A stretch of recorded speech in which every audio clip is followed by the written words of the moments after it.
आज हम उस अद्वितीय और अद्भुत अवतार के बारे में जानेंगे जिसने आकाश, पृथ्वी और पाताल में अपनी महिमा को फैलाया। पंचमुखी हनुमान जी भक्ति और शक्ति के प्रतीक हैं। हनुमान जी का अपना स्वरूप ही इतना शक्तिशाली है, तो फिर हनुमान जी ने क्यों धरा था पंचमुखी रूप?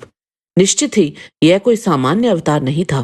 पंचमुखी हनुमान जी से जुड़े एक एक रहस्य और उनकी संपूर्ण शक्ति तथा किन किन अवसरों पर हनुमान जी ने पंचमुखी रूप धरा था, ये सब जानने के लिए वीडियो के अंत तक बने रहें। ओम गणपते चैनल में आपका स्वागत है। अगर आपको हमारे वीडियो पसंद आते हैं तो कृपया चैनल को सब्सक्राइब और वीडियो को लाइक अवश्य करें। इससे हमें और भी अच्छा कार्य करने की प्रेरणा मिलती है। पंचमुखी हनुमत कवच के अनुसार हनुमान जी का पंचमुखी स्वरूप 5 मुखों वाला महाभयंकर 15 नेत्र तथा 10 भुजा युक्त है तथा उनके भक्तों की समस्त कामनाओं को पूर्ण करने वाला है। पूर्व दिशा वाला मुख करोड़ों सूर्यों के समान उज्जवल कांतिमयी है। इनके दांत भयंकर हैं। क्रोध के कारण इनकी भ्रुकुटी चढ़ी हुई है। इनका श्रीमुख वानर स्वरूप है। इस श्रीमुख के दक्षिण की तरफ वाला मुख श्री नरसिंह स्वरूप है, जो कि भीषण भयों का भी नाश कर देता है। ये अति उग्र, शीघ्र प्रभावी, महाभयंकर व महाअद्भुत स्वरूप है। इनके पश्चिम की तरफ वाला श्रीमुख श्री गरुड़ स्वरूप है, जिनकी चोंच टेढ़ी है एवं महाबलशाली हैं। यह समस्त नागों का अंत कर देते हैं। इनकी कृपा से विषों व भूतों का समापन होता है। इनके उत्तर की तरफ वाला श्रीमुख पाराह स्वरूप है, जो कि आकाश के समान देदीप्यमान है। ये नीले रंग वाले हैं, जो कि पाताल, सिंह, बेताल, ज्वर व अन्य रोगों का विनाश कर देते हैं। ऊपर की तरफ वाले श्रीमुख है ग्रीव के समान हैं, जो कि घोर दानवों का भी अंत कर देते हैं। इसी स्वरूप से महाबली तारकासुर का वध किया था।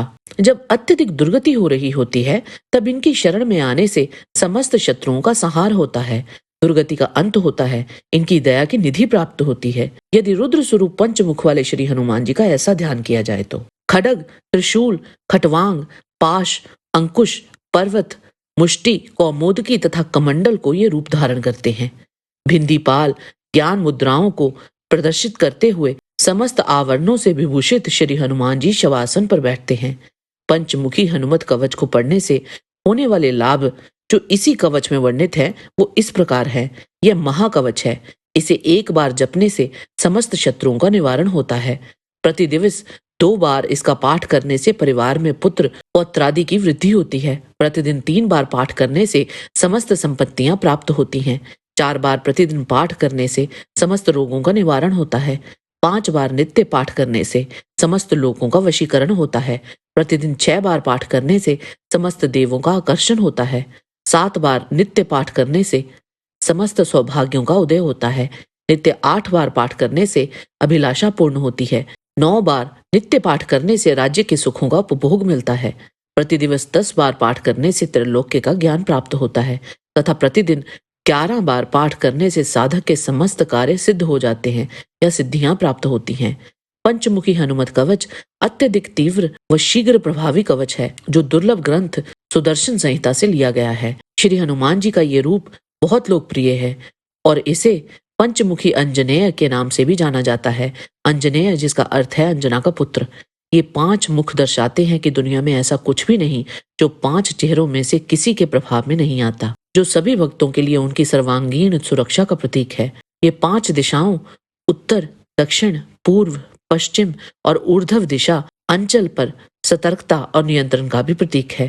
प्रार्थना के 5 प्रकार बताए गए हैं: नमन, स्मरण, कीर्तनम, याचनम और अर्पणम। 5 मुख इन 5 को भी दर्शाते हैं। भगवान श्री हनुमान सदैव भगवान श्री राम का नमन, स्मरण और कीर्तन करते हैं।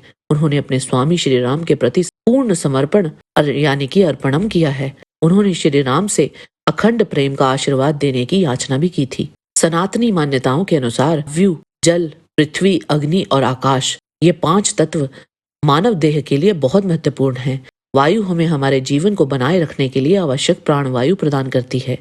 जल हमें आवश्यक ऊर्जा प्रदान करता है। अग्नि हमें आवश्यक ऊष्मा प्रदान करती है। आकाश तत्व का मानव शरीर पर लौकिक प्रभाव पड़ता है तथा पृथ्वी वे सभी संसाधनों को प्रदान करती है जो मानव शरीर के लिए आवश्यक हैं। हनुमान जी का ये पंचमुखी स्वरूप इन सभी महत्वपूर्ण 5 तत्वों का एक रूपक प्रतिनिधित्व करता है। पंचमुखी हनुमान जी का वर्णन कई ग्रंथों में किया गया है, जैसे कि विद्यार्णव तंत्र, सुदर्शन संहिता, पराशर संहिता, कई तंत्र ग्रंथ तथा कृतिवासी रामायण आदि, इन सभी ग्रंथों में पंचमुखी हनुमान जी की महिमा गाई गई है। शंकर जी के 5 मुख तत्पुरुष सदोजात वामदेव अघोर व ईशान हैं। उन्हीं शंकर जी के अंश अवतार हनुमान जी भी पंचमुखी हैं। हनुमान जी का ये स्वरूप सभी प्रकार की सिद्धियों को देने वाला है। हनुमान जी ने 2 बार पंचमुखी रूप धरा था। पहली बार तब धरा था जब श्री राम और रावण के युद्ध में एक समय जब मेघनाद की मृत्यु हो गई तो रावण धैर्य न रख सका और अपनी विजय के उपाय सोचने लगा। तब उसने अपने सहयोगी और पाताल के राक्षस राज अहिरावण को बुलाया, जो मां भवानी का परम भक्त होने के साथ साथ तंत्र मंत्र का ज्ञाता था। रात्रि के समय जब श्री राम की सेना शयन कर रही थी, तब हनुमान जी ने अपनी पूंछ बढ़ाकर चारों ओर से सबको घेरे में ले लिया। अहिरावण विभीषण का वेश बनाकर अंदर प्रवेश कर गया। उसने अपनी माया के दम पर भगवान राम की सारी सेना को निद्रा में डाल दिया तथा राम एवं लक्ष्मण का अपहरण कर उन्हें पाताल लोक ले गया। विभीषण ने यह पहचान लिया कि यह कार्य अहिरावण का है और उसने हनुमान जी को श्री राम और लक्ष्मण की सहायता करने के लिए पाताल लोक जाने को कहा। हनुमान जी तब तुरंत पाताल लोक में प्रवेश कर गए। हनुमान जी ने वहां 5 दीपक 5 जगहों पर 5 दिशाओं में रखे देखे, जिसे अहिरावण ने मां भवानी की पूजा के लिए जलाया था। ऐसी मान्यता थी कि इन 5 दीपकों को एक साथ बुझाने पर अहिरावण का वध संभव था। हनुमान जी ने इसी कारण पंचमुखी रूप धरकर वे 5 दीप बुझा दिए और अहिरावण का वध कर श्री राम और लक्ष्मण को कंधों पर बिठाकर लंका की ओर उड़ चले। और दूसरी बार ये रूप उन्होंने तब धरा था जब मां सीता ने शतानंद रावण का वध करने के लिए महाकाली रूप धारण किया था। ऋषि गर्ग ने उन्हें हनुमान मंत्र का ज्ञान दिया, जिसके बाद उन्होंने ये रूप धारण किया और पंचमुखी हनुमान के कंधे पर रहकर मां सीता ने अपने महाकाली रूप में शतानंद रावण की सेना का संहार किया था। बाद में जब उन मरते हुए राक्षसों के रक्त की प्रत्येक बूंद से एक साथ और अधिक राक्षस पनपने लगे, तो पंचमुखी हनुमान जी ने अपनी पूंछ से धरती को ढक दिया, जिस कारण उन राक्षसों की वृद्धि रुक गई। पंचमुखी हनुमान जी में भगवान के 5 अवतारों की शक्ति समाई हुई है, इसीलिए वे किसी भी महान कार्य को करने में समर्थ हैं। पंचमुखी हनुमान जी की पूजा अर्चना से वाराह, नरसिंह, हैग्रीव, गरुड़ और शंकर जी की उपासना का फल प्राप्त हो जाता है। जैसे गरुड़ जी वैकुंठ में भगवान विष्णु की सेवा में लगे रहते हैं, वैसे ही हनुमान जी श्री राम की सेवा में लगे रहते हैं। जय श्री राम, जय श्री पंचमुखी हनुमान। आज के वीडियो में बस इतना ही। आशा करते हैं कि आपको हमारा ये वीडियो पसंद आया होगा। कृपया इसे लाइक और शेयर अवश्य करें। किसी भी प्रकार की त्रुटि के लिए आप सबसे क्षमा याचना करते हुए आपसे निवेदन है कि प्रेम पूर्वक परमपिता परमात्मा को मन में धारण करें और बोलें, वैदिक सनातन धर्म की सदा ही जय।